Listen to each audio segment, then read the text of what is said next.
You'll love this. I had a patient with known cardiovascular disease, remote, 30 years ago, had a stent, changed his life, was living pretty clean at that point.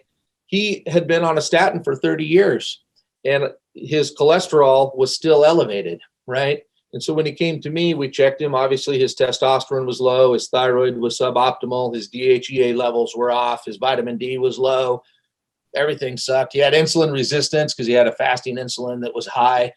And hold on, I don't want to, I hate to interrupt you, and he was going to a doctor, right? Oh yeah, he was seen by a cardiologist. Yeah, unreal. And he has all that stuff. It's not working. So I went through the whole number needed to treat for statins, and yes, he's on them for secondary prevention, so maybe some merit there. We left him on a statin, and I put him on testosterone, transdermal testosterone. Got his levels up nicely, both total and free. He was feeling great. He was looking great. His HDL increased by over 20 points. His LDL came back down into a normal range, below 199. His triglycerides improved drastically.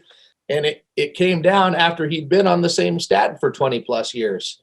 And I said, hey, don't you think this is interesting that, your statin just didn't start working?